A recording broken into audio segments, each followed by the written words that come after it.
ఈరోజు ముఖ్యంగా కడప నగరంలో ప్రతిసారి ఎక్కడన్నా నగరంలో దొంగలు పడ్డారు అనేది పాత సామెత అయితే గనక కడప నగరంలో కొంతమంది త్రిబుల్-సి చిల్లర నాయలు తిరుగుతూ ఉన్నారు. త్రిబుల్-సి చిల్లర నాయలు తిరుగుతారు. వాళ్ళు ఎవరురా అంటే ఒకటి కమిషన్, రెండు కరప్షన్, మూడోడు ఇప్పుడు వచ్చినాడు కొత్తగా కాల్మని. ఈయన వాళ్ళ పార్టీలో ఎవరైతే చెప్పుకుంటా ఉన్నారో గడిచినటువంటి సమయంలో వాళ్ళ అధికారంలో ఉన్నప్పుడు తీసి చంపకేసి కొట్టేటి యాన్నో మూలన పడేచ్చే కనుక ఈరోజు మళ్ళీ వచ్చే అధికారం పోయినాకలా ఏందో స్వయం కూతులన్నీ కూర్చా ఉన్నాడు మన పైన. ఈ త్రిబుల్-సి గాళ్ళు కడప నగరంలో తిరుగుతూ ఉన్నారు. కడప ప్రజానికం అందరూ జాగ్రత్తగా ఉండాలని చెప్పేసి మీ అందరికీ మేము కోరుకుంటా ఉన్నాం. ఈ కాల్మణి గారు మాట్లాడుతూ ఉన్నాడు ఏమని, మన ఎమ్మెల్యే గారి పైన మాట్లాడుతాడు ఈయన ఏదో ఉద్ధరించినట్టు. ఈయన కాల్మణి ద్వారా ఎంతమంది యొక్క కడపలో ఎంతమంది పేద ప్రజానికం యొక్క రక్తాన్ని తాగినటువంటి రాక్షసడుకుడు ఈ యొక్క కాల్మణి గాడు. ఈడీ రోజు మా ఎమ్మెల్యే పైన మాట్లాడితే ఇక్కడ మేము చూస్తూ ఉండాలా? ఏం మాకు నోర్లు లేవా? మేమేమన్నా సేవ చచ్చిపోయినట్టోళ్ళమా? లేకపోతే మాకు శక్తి లేదా? వాటర్ ప్లాంట్ అంటే ఏం చెప్తాడు, నేను వాటర్ ప్లాంట్ నడుపుతుంటే నేను నీళ్ళు ఇచ్చంటే అంటాడు. వాటర్ ప్లాంట్ ఎంపీ నిధులతో వాటర్ ప్లాంట్ తెచ్చుకొని ఆ వాటర్ ప్లాంట్ నువ్వు చేస్తున్నటువంటి ఆకృత్యాలు అగంతాలు ఏం జరిగింది కడప ప్రజానికానికి తెలీదా? ఆ యొక్క వాటర్ ప్లాంట్ అడ్డాగా పెట్టుకొని గవర్నమెంట్ స్కూల్ అనేటువంటి ప్రభుత్వ ఆస్తిని కబ్జా చేసుకొని నీ యొక్క ఎంపీని అడ్డం పెట్టుకొని ఆ యొక్క వాటర్ ప్లాంట్ దాంట్లో పెట్టి ఎంతమంది యొక్క కడప నగరంలో ఉన్నటువంటి పేద యొక్క ప్రజానికాని యొక్క యువతకు గంజాయిని అలవాటు చేసి అక్కడ బందీలుగా కూర్చోబెట్టుకొని నువ్వు నీ యొక్క దందాన్ని నడుపుకోలే. ఈ కాల్మణి గారు కూడా మా యొక్క ఎమ్మెల్యే గారి పైన మాట్లాడతాడు. ఇంకొకరు కమిషన్ ఒకటి యొక్క కడప నగరంలో తిరుమల లెటర్కు కమిషన్ వాళ్ళ అధికారంలో ఉన్నప్పుడు, సీఎం రిలీఫ్ ఫండ్కు కమిషన్ లేదు, ఎవరికన్నా ఫోన్ చేయాలన్నా కమిషన్. మీకు ఇంకో కొత్త విషయం ఏంటంటే మనం దావత్ భాష అంటూ ఉన్నాం. ఈ దావత్ భాష కొన్నిటికి కటింగులు చేయాలన్నా కూడా కమిషన్లు అడిగినాడు. ఈ కడప నగర ప్రజానికంలో కష్టపడి సంపాదించినటువంటి సొమ్మును మొత్తాన్ని తను పదవిలో ఉన్నటువంటి 5 సంవత్సరాల పైబడి కాలము అంతకుముందు ఉన్నటువంటి పైబడి కాలంలో ఈ కడప నగర ప్రజానికం యొక్క డబ్బును అంతటి దాచుకొని తీసుకొని పోయి కువైట్లో పిస్తా హౌసులు పెట్టుకున్నటువంటి నీచ నికృష్ట దుర్మార్గులున్న పార్టీ నీ పార్టీ.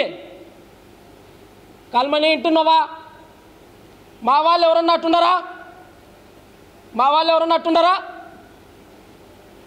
నోటికి ఎంత మాట వస్తే అంత మాట. కేసులు పెడితే ఏమవుతుంది, బెయిల్ వస్తాయి, అట్టొస్తాయి ఇట్టొస్తాయి అంట. నువ్వు ఈ కాల్మనీ చేసి ఏం నీ లెక్క అయితే కదా బెయిల్కి పెట్టుకునే దానికి? జనాలను దాచుకొని తెచ్చినటువంటి లెక్క, జనాల రక్తాన్ని పీడించి తెచ్చిన లెక్క, జనాల సొమ్ముతో బతికేటువంటి లెక్క. ఆ లెక్కను తీసుకొచ్చి మళ్ళీ బెయిల్ పెట్టుకునే దానికి నీకేం తెలుసు కష్టం విలువ? 2 లక్షల రూపాయలు ఒకరికేమో ఈయన అప్పిస్తాడంట, కట్టించుకునేది మటుకు 3 లక్షలు 4 లక్షలంట. ఈయన ధర్మాత్ముడు. ఈయన మాట్లాడుతుంటే మనం వినాలా, ఈయన నీతులు చెప్తే మనం వినాలా. ఈసారి చెప్తాడు ఏమని, మీరు ఆడేమో చెరువులో చేపలు ఉండాలా, లేదంటే ఈయనక స్విమ్మింగ్ పూల్లో నీళ్ళు ఉండాలా, లేదంటే ఇంకో చోటు ఉండాలా అని చెప్పేసి కాదు. మీ నాయకుడు పెద్దగా చెప్తాడవే, మా నాయకులు ఏమన్నా అంటే ఈయనక సైకిల్ ఉండరు అది ఇది అని చెప్పి. మీ నాయకుడు నువ్వు ఈరోజు కులం పేరుతో చెప్పి నీ కులం వల్ల నువ్వు పక్కన కూర్చోబెట్టుకొని అంటున్నావు. అన్నేళ్ళు అధికారంలో ఉన్నటువంటి నీ నాయకుడు ఒక దర్గా స్థలాన్ని దారాదత్తంగా మీ పార్టీలో అప్పుడు గతంలో ఉన్నటువంటి పార్టీలో ఉన్నటువంటి నాయకులకు దారాదత్తంగా రాసిచ్చాడు. ఎవరిని నాయన అబ్బని సొత్తరిచ్చాడు ఆ రోజు అడగలేదు నువ్వు. ఎందుకంటే ఆ రోజు నిన్ను వాళ్ళ కాంపిటీషన్లో నువ్వు అడ్డం వచ్చావు అని చెప్పేసి తీసి తగినారు నిన్ను. ఆ రోజు అధికారంలో ఉన్నప్పుడు నువ్వు గతి లేదు.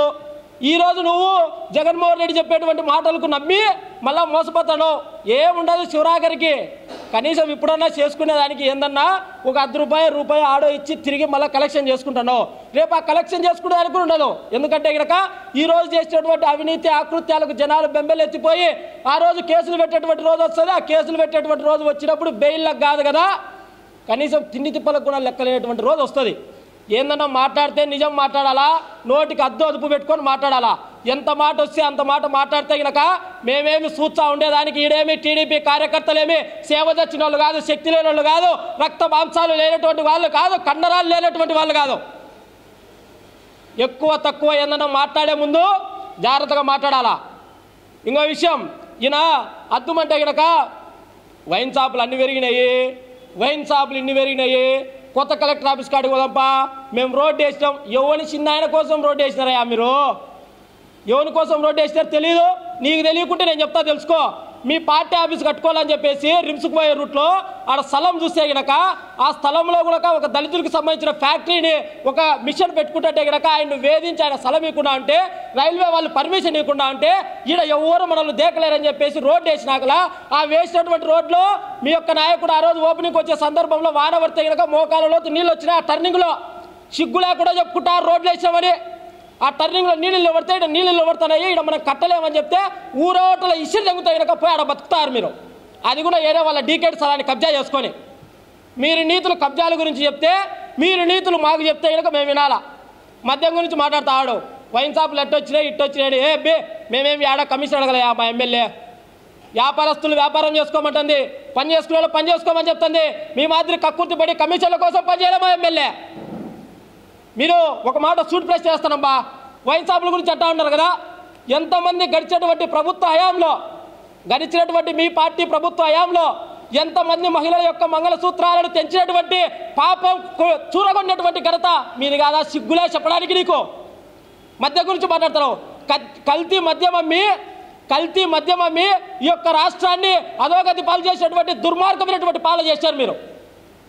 ఈరోజు మళ్ళీ మీరు మాట్లాడతారు ఈ యొక్క కడప నగరంలో గాంజాయి పేటలోకి పోవడానికి కారణం ఈ యొక్క పార్టీలు కాదు. మేము వచ్చినటువంటి తర్వాత ఈ యొక్క మత్తు పదార్థాలన్నింటినీ తగ్గించే విధంగా మా యొక్క ఎమ్మెల్యే గారు చర్యలు తీసుకుంటా ఉంటే మీరు కుట్రవన్యంగా సిగ్గు లేకుండా అభివృద్ధిని ఆకాంక్షించకుండా దానికి అటుకడుగున ఆటంకాలకు ఇది పడతా ఉన్నారు. అయ్యా, పదవులున్నా లేకున్నా ప్రజానికం కోసం బతికేటువంటి పార్టీ మాది. మీరు ఆ పదవులకు ఆశపడి ఏదైనా చేయాలని ఏదో చేస్తారేమో, ఉండేటువంటి ప్రసక్తి ఏమి ఉండదు. మేము అధికారం ఉన్నా ఇట్టే ఉంటాం, అధికారం లేకుండా ఇట్టే ఉంటాం, ఏమైనా ఇట్లా ఉంటాం.